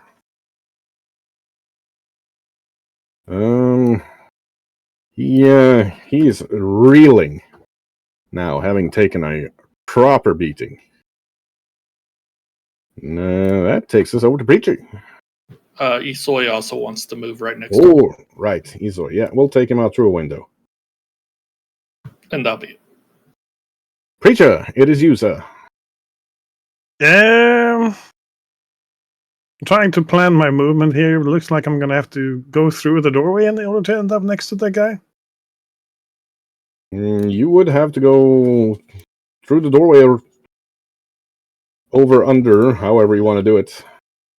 We'll try and do some acrobatic stuff and end up in the square you're pointing at, yes. Yeah, I'm going to say that's a DC 20. It's not too bad. Yeah, easy enough. Let me just, what, son of a biscuit thief. There we are. All right. Well, this guy is getting on my nerves, so key point. Okay. Well, that's critical. And the critical. Yeah. Okay, then. Okay. With a +7 from you, yes. Oh, 62, 69, 75, 115, 119, If he 125 doesn't damage. go down, I'm going to shoot as well because we have that sniper dedication feat. Yeah, that's just take your shot.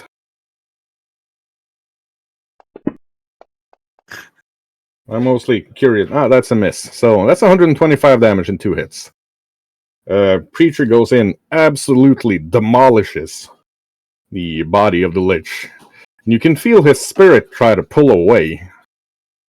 You can try to do a DC 36 will save to pull him into one of your soul storage receptories if you wish to. He does have -2 AC. Is that still a miss? No, that's actually a hit with the -2 ACs. Roll your damage, Marzal. Plus however many dice he rolled. Yeah, that's 150-ish damage on 2 attacks. Great. That's a lot. You were saying 36 will to try and pull him in? Yep.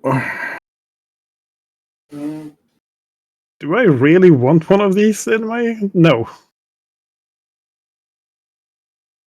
He can go fly wherever he goes afterwards. Yep. So his body is absolutely shattered, and the Lich's spirit flies off, leaving the rest of you bloodied but unbroken. Except for Yodi, who's lying on the floor unconscious in a puddle of, well, not blood, actually. He's very, very pale, having been more or less exsanguinated. The moment that thing falls, I'm gonna sprint over and pour one of his I hit own him with the heal. potions. Yeah, so Edamir is closest. He's actually right next to him, so he hits Just a level 1 heal, just to get him up. hits him with a heal, and Yodi is conscious again. Sputtering, but not dead. Hey, look, Yodi, you did it. Yes, he already did something. Yeah, you really showed him. That blast you did, amazing.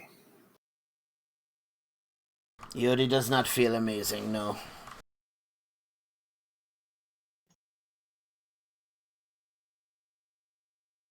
Most of us doesn't, but that thing is dead and the stone is safe. Well, let's do something about how you feel. Does anybody else need medical attention? I think we all do. Probably once we leave this place, seeing as, what happened last time, the crystals started pulsing and weird stuff started happening. The crystal is indeed starting to pulse more and more with the golden lights. And you Good can point, feel Ed. your wounds knitting.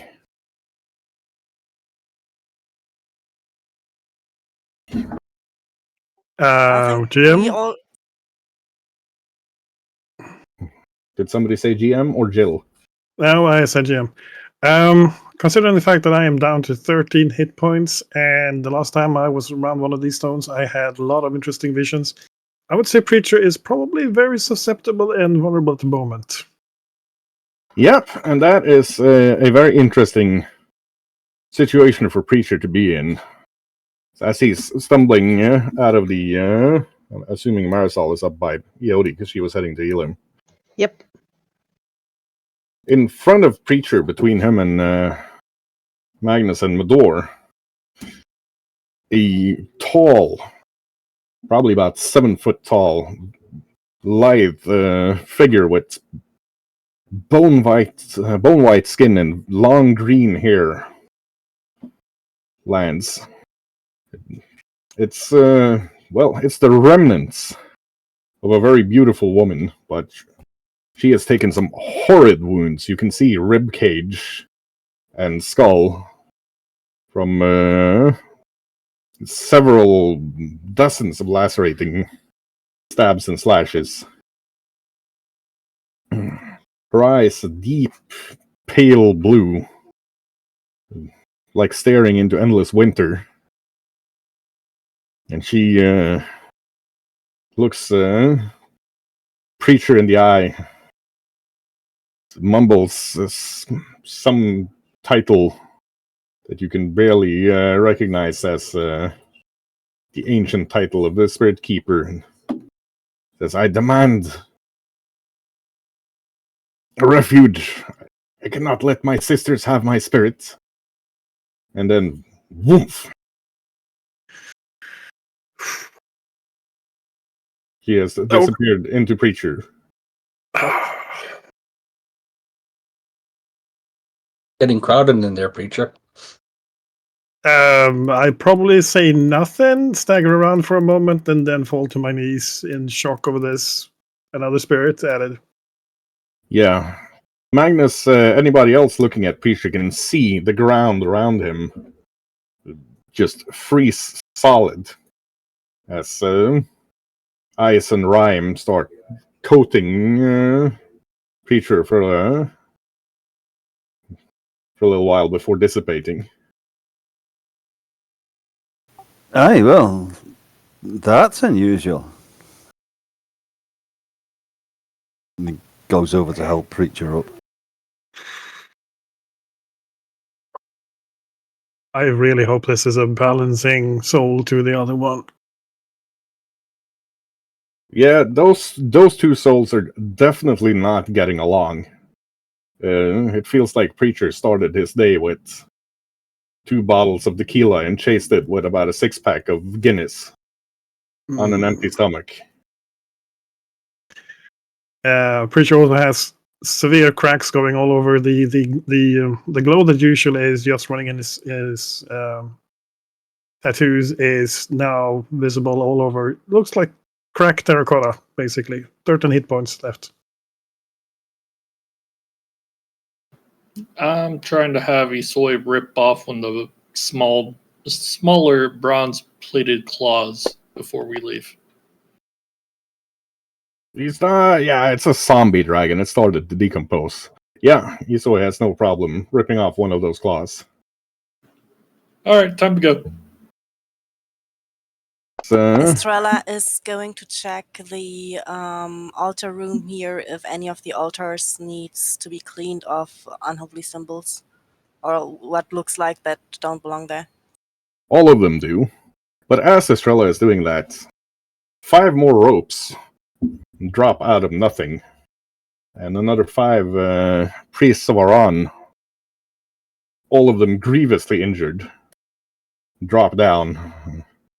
One of them, an elderly man with dark, almost ebony skin and white hair, looks up at all of you, kind of blinking through very thick, almost like the bottle of Coke glasses.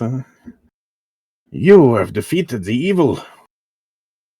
I thought for sure we would be destroyed. We did our best at least. Yeah, we were just passing through, and some people drank too much hero juice, so they wanted to come see what this was about. Hero juice? Is this a magical concoction? Yes. How many survivors do you have? Well, I could not answer that currently, madam. The few of us that realized we could not win this fight, we used the ropes to get away. You, however, seems you've had yourself quite a fight. But the weapons I see and now have found a worthy wielder. He looks at Magnus. You will need to pick one of them before you leave. According to the prophecy, the other one will be needed by another champion soon.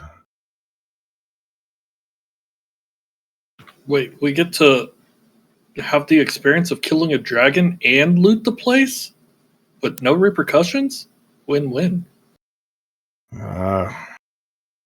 One of the fox folk. I did not see you behind there. Well, it's interesting to see your kind. I did not think you came in red. Thought you were supposed to be white. It's just blood. It's fine. Not only will I allow your champion to pick the weapon that's destined for him before you leave, but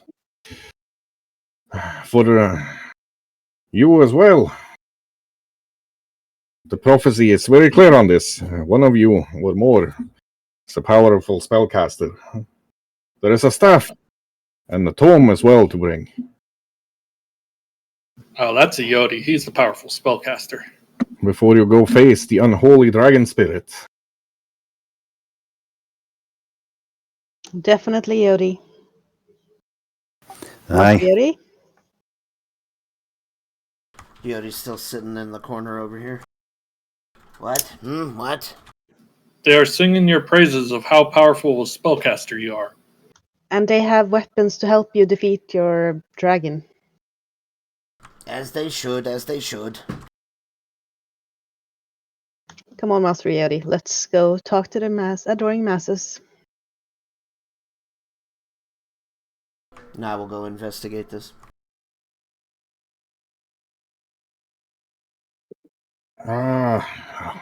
Dragonkind. Of course. The prophecy says so. 5 shall defeat the 3 at great cost, and 2 shall remain. 1, 2, 3, 4, 5, 6, 7, 9. Well, I assume some of you will die before then. However, thank you all for rescuing the temple. We do not have much, but here are some of the magical artifacts we've been hoarding, waiting for the time of the prophecy. And also, my acolyte will bring 2 bags of gold to you. Thank you.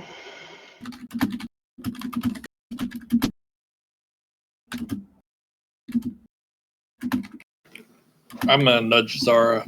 Be like, and we get paid? That's a triple win.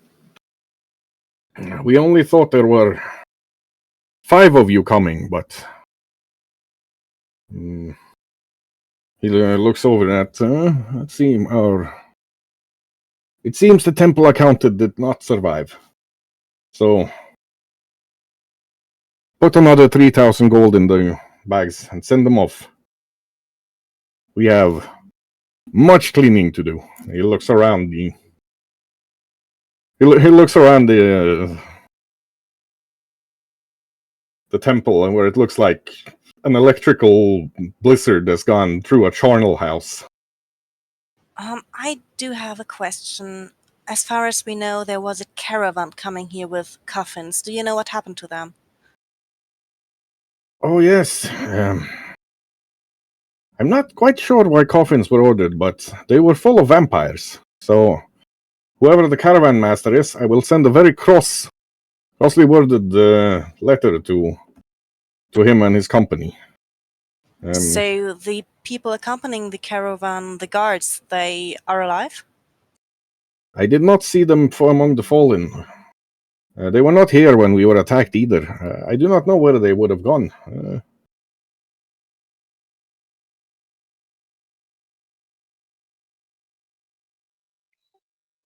You collect secrets here, right?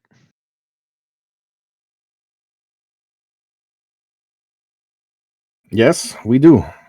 Many of them. Is there a question you have? Do you know about the last priestess of Gom?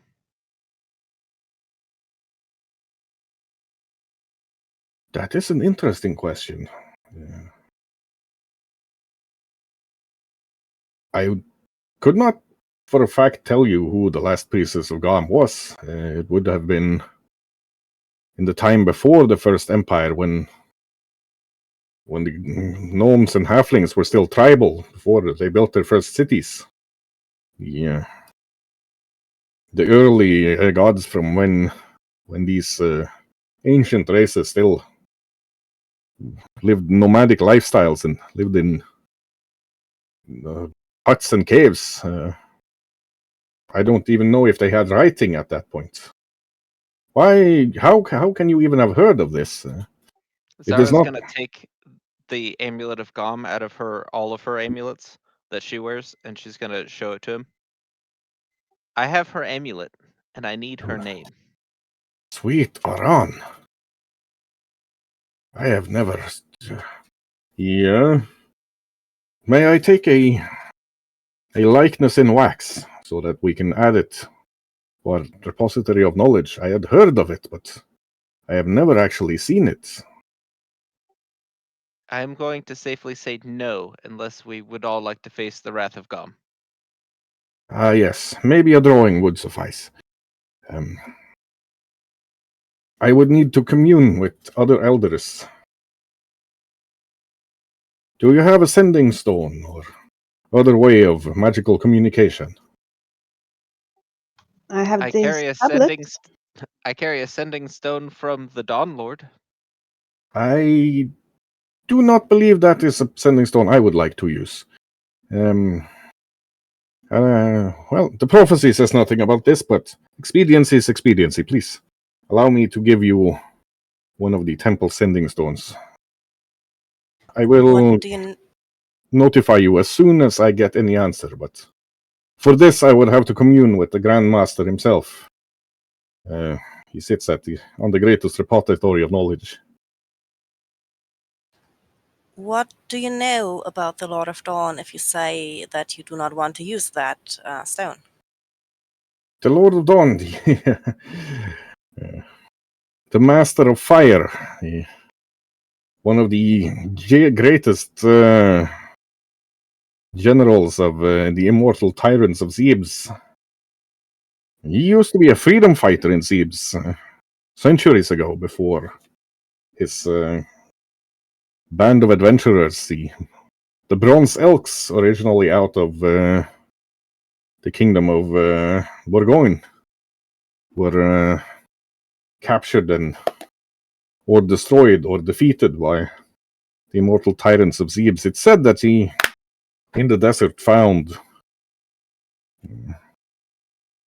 part of the sun itself, or of the god that became the sun at the very least, and ingested it, giving him enough power that he could face one of the tyrants one-on-one. However, there's only one of him and 8 of them.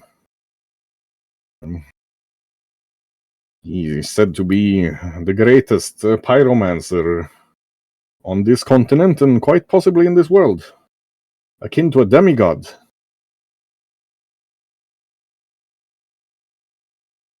Had the tyrants not managed to gain sway over him, quite likely he would have carved out his own kingdom by now.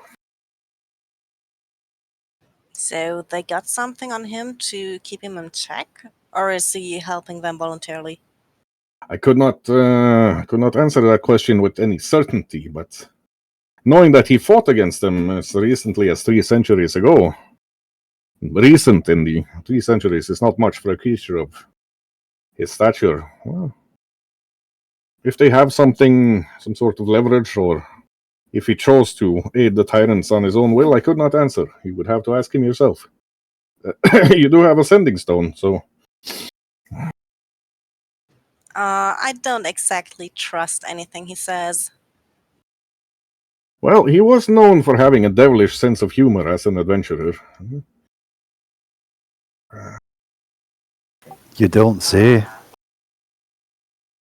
Magnus makes a face. Estrella grins. I believe he started his career as a humble bard from one of the cities in the kingdom of Bourgogne. A bard, that makes sense.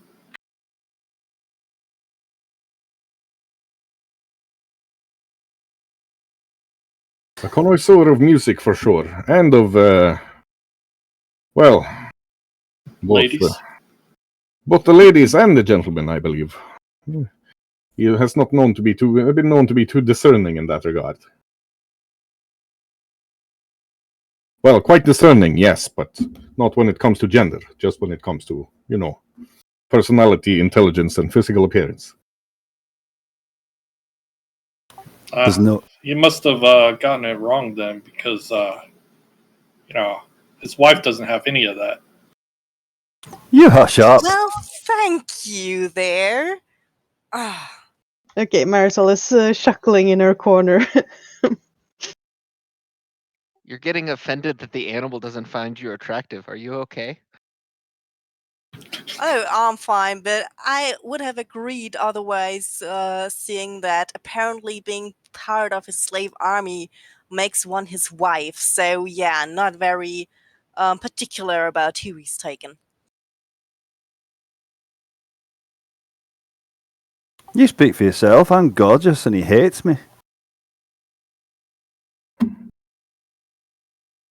I do not want to get involved in any romantical affiliations with the Dawn Lord, so if you have any gossip, write it down, leave it in the box with what it says, secrets, and he points over to a box.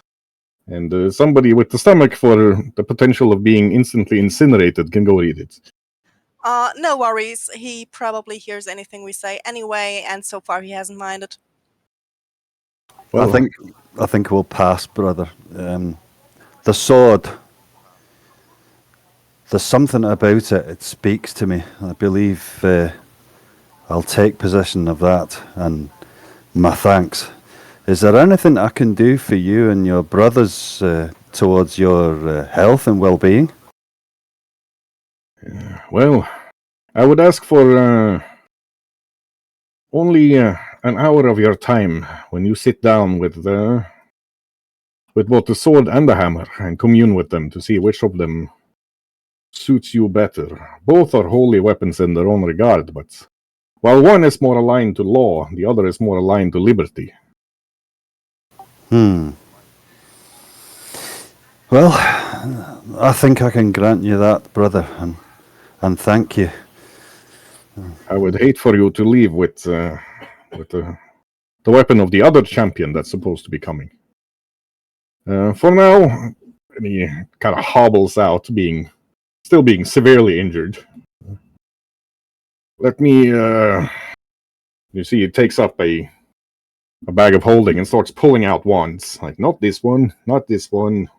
This is a staff. This is not even what I was looking for. There we are. Yeah. Points a wand, and a small pavilion pops up. You can smell pleasant aroma of food and incense. Allow me to offer the rest of you the chance to rest while your champion communes with these weapons. Or should I say, champions?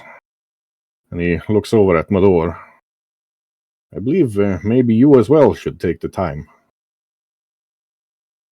I won't say no to a nap. I'm gonna go into the pavilion. Yeah, when you enter the pavilion, it's huge on the inside. Built around what looks like a hot spring with a pleasant oasis. There are several tables of food and drink, in addition to hammocks and lots of pillows to sleep on. I'm so washing, eating, and going in a hammock. Lucky you. And Magnus wanders over to Mador and starts treating his wounds.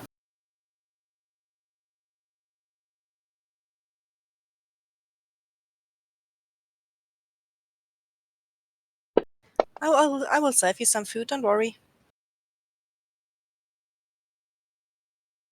Right. We're going to be ending earlier today because I'm still suffering the after effects of COVID. So if there's any more scenes you want to do before we end, tell me now. If not, Yes. Yes, Preacher. I would like to try and examine the body of this ancient warrior because I'm curious about who the hell is now occupying my third vessel. I would very much like to start next session with that, if that's possible for you. Absolutely. So that's going to take a bit more exposition than I have left in me right now. No worries. Right. Seems nobody else. Don't worry, we'll be back to full length sessions once my lungs recuperate properly. But currently, I get tired very, very quickly. So we're going to call it there. We're going to let our esteemed streamer, Mr. Oh, sorry, Mador. There we are. I was looking at the wrong We'll screen. take care of it next week. Okay, thank you, sir. Yes, Preacher. No, not Preacher. Tulmar, raiding, and so on. And we will be going on to our post-session debrief. Thank you all for joining. Stay safe, stay healthy, and be well. We'll be back next Sunday, I believe. Yes, we should be. So all of you have a great week, and we'll see you next time. Bye. Bye. Friends. Bye.